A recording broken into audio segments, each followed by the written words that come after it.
David from the University of the Witwatersrand in Johannesburg.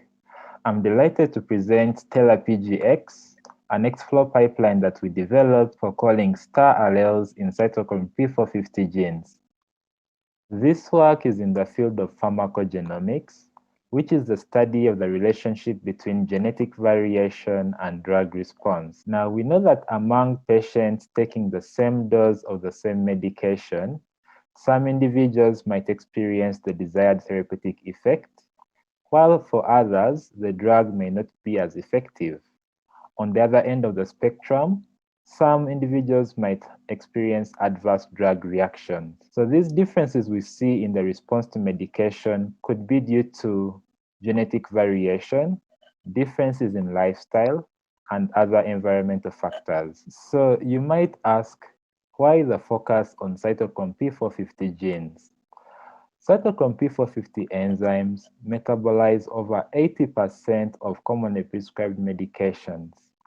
This makes them some of the most important pharmacogenes, and accurately genotyping these CYP genes is important for reliable metabolizer phenotype prediction in clinical and research settings.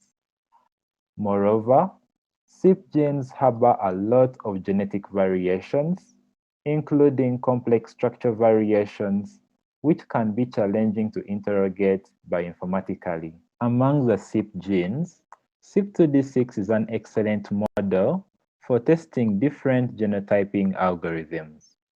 The gene has over 130 haplotypes that have been discovered to date, and these are commonly known as star alleles. Here we see CYP2D6 located on chromosome 22 alongside two pseudogenes, CYP2D7 and CYP2D8. There is a 94% homology between CYP2D6 and CYP2D7.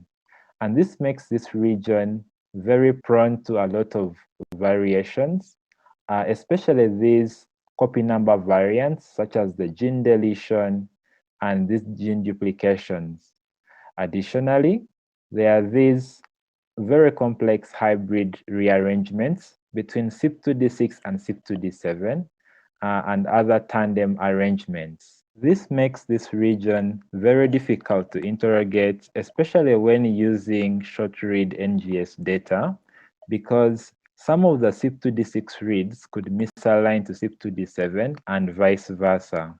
So this causes a lot of coverage issues in the region, variant calling errors, and errors in haplotype detection. Considering these genotyping challenges, our aim was to develop a novel algorithm for calling star alleles in highly polymorphic and structurally variant pharmacogenes such as CYP2D6, and we achieved this by the development of StellarPGx. So this is a general overview of the StellarPGx pipeline, and the key feature here is the application of graph-based variant detection, which is contrary to the existing allele callers, which all rely on a linear reference genome for their variant calling. And we achieved the graph-based variant detection using GraphTyper that was developed by Egertson et al. GraphTyper takes in a sample BAM file and realigns the reads from a region of interest to a pan genome that has been augmented with known variations in that loci. Here, as an example, we have a simulated BAM file. As we can see, the coverage in the CYP2D6 region is not perfect, and this is because of some of the challenges that I showed earlier with the pseudogene CYP2D7. As noted earlier, the first step would be to realign the reads from the region of interest to a pan genome. So a pan genome is simply a reference genome that has been augmented with known variations, and this actually makes it a graph structure.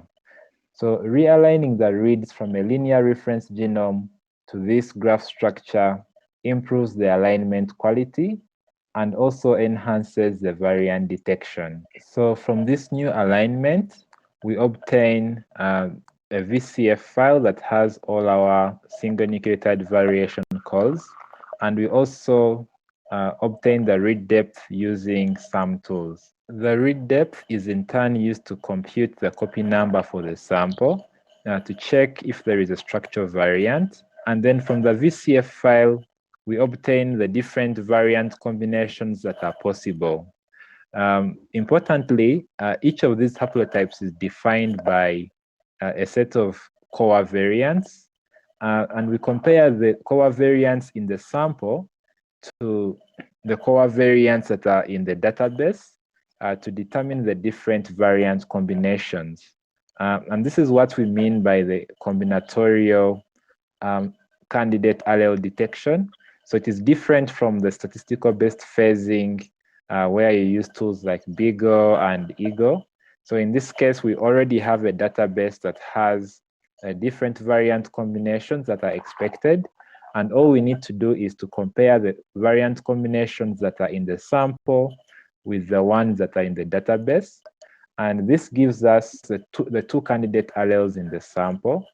And then we combine this with the information from the structure variant calling to then confidently say that this is the diplotype that is in the sample. And that diplotype is in turn used to calculate the activity score and then the metabolizer phenotype prediction. In our analysis, we went on to compare the performance of StellarPGx against 3 existing allele callers, and here we used CYP2D6 reference materials that have been provided by the Genetic Testing Reference Material Coordination Program. As shown in the table, StellarPGx outperformed Stargazer and ALDI in terms of diplotype concordance, and the accuracy was comparable to the one for Sirius. Notably, StellarPGx had a clear edge over Sirius when it came to the runtime comparisons because StellarPGx is installed using Nextflow, and that makes it easier to distribute the jobs across a cluster environment. We were also curious to find out how StellarPGx would perform for the other cytochrome P450 genes. And here we see that StellarPGx has high diplotype concordance for most of these other CYP genes. For some of the genes where StellarPGx performed poorly, such as CYP2E1 and CYP2B6, this is mainly because the allele definitions for these genes has not yet been fully characterized by the Pharmacogene Variation Consortium. So this slide provides a visual impression of the challenge that StellarPGx deals with when it comes to structure variant detection. So these are examples of the structure variants that we found in the GetRM samples that were used for the validation. For example, in this sample here, we see a clear duplication in the CYP2D6 region compared to the neighboring CYP2D7 region. And here the challenge is not just saying that there is a duplication, but also inferring which of the alleles is actually duplicated. Is it the star one or the star 4? The other, in this other sample, this one involves a hybrid allele, the star 68 plus star 4, which has a switch region in intron 1. So we can see that from intron 1, the coverage drops in this region, and then the reads here are aligning instead to CYP2D7 because of the hybrid gene arrangement. So I hope that from this slide you can really appreciate some of the challenges that this region presents and why it's not enough to only call the SNPs, but also to go ahead and call the structure variations.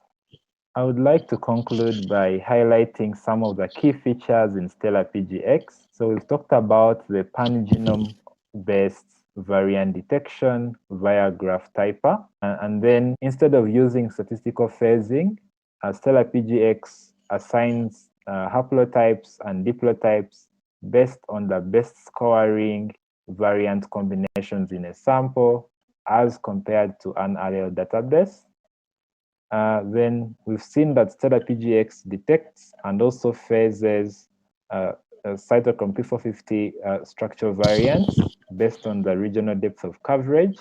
and also the allele depth. And then StellarPGx is written in Nextflow and containerized using Docker and Singularity. And this enables high reproducibility, portability, and efficiency. And StellarPGx currently supports genotyping up to 12 key Cytochrome P450 genes using short-read whole genome sequence data.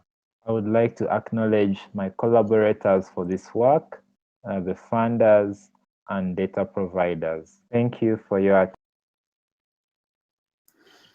Thank you for your presentation. It was very interesting. You have a first question.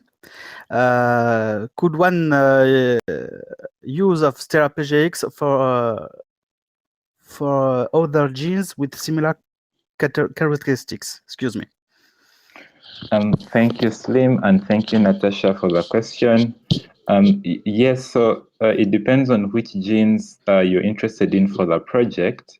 At the moment, we are looking at pharmacogenes, and Cytochrome P450 genes are like the most highly variable, and they metabolize the most drugs. So we would mainly focus on those. However, there are some other, key genes, even if they're not CYP genes. So it really depends on the genes you're interested in, because also we need to build a database for each of those genes. So because as you could see, these are the genes that have what we call the star allele nomenclature. So we would have to build a database for the haplotypes and then compare the haplotypes in the sample with the ones in the database.